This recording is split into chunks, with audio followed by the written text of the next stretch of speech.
Et en parlant d'école, que risquent les parents qui ne souhaitent pas renvoyer leurs enfants lundi à l'école? On en parle ce matin avec Florence Delannoy, qui est secrétaire générale adjointe du syndicat des chefs d'établissement SUIPP-DEN-UNSA. Oui, bonjour Florence Delannoy.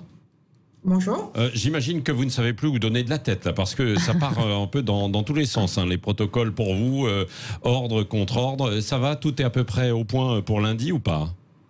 Non, tout ne sera pas du tout au point pour lundi, d'autant plus que ce fameux protocole, on l'a reçu sur nos boîtes mail à 21h45, et c'est uniquement parce que j'étais invitée chez vous à 7h du matin que j'en ai pris connaissance, parce qu'on a aussi droit à la déconnexion. Ah oui, c'est vrai. Clairement... Et alors, pour lundi, par exemple, dans les collèges... On a encore une vie, quand on est chef d'établissement. Comment ça se passe pour lundi? Il y aura simplement distance entre les élèves d'1 mètre, hein, mais pas... Alors, je veux dire, lundi, ça sera sans doute comme lundi dernier. Voilà, le 22, ça sera comme le 15. C'est ce qu'on répète à nos collègues. Oui. Tout simplement parce que le protocole qui est paru ne change rien au décret existant qui est paru le 14 juin. Et le décret nous dit qu'il y a toujours cette distance d'1 mètre. Et tant qu'on ne pourra pas passer outre cette distance d'1 mètre, on sera de toute façon coincé. Les collègues avaient fait déjà le maximum. Il y aura peut-être quelques ajustements. Par endroit, ça peut être possible, mais ça ne changera pas grand-chose. On ne reverra pas tous les collégiens lundi dans les collèges. Ah alors donc c'est un peu contradictoire avec ce qui est dit, où tous les élèves doivent retourner en classe à partir de lundi. Classe obligatoire à partir de lundi.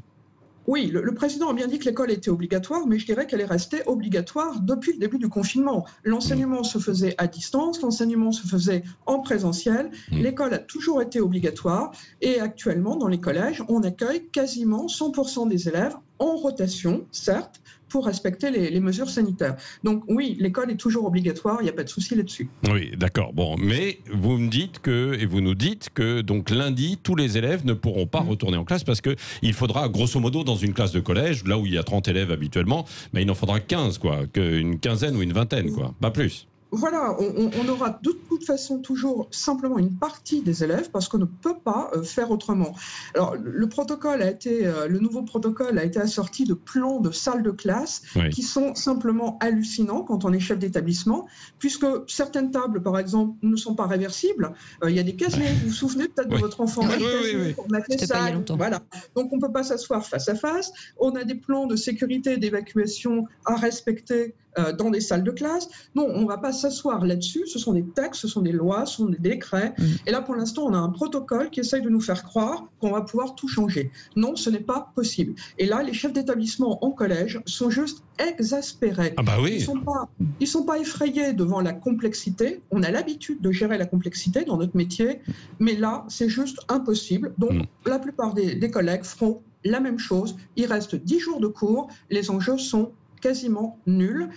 Actuellement, la plupart des collégiens sont à l'école, tous les profs sont au travail et ça va très bien comme ça. Oui.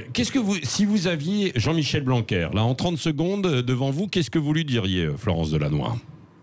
J'ai le plaisir d'avoir Jean-Michel Blanquer en visioconférence il n'y a pas très longtemps. Oui, mais là ce matin, après avoir reçu... Voilà, on lui a dit la même chose.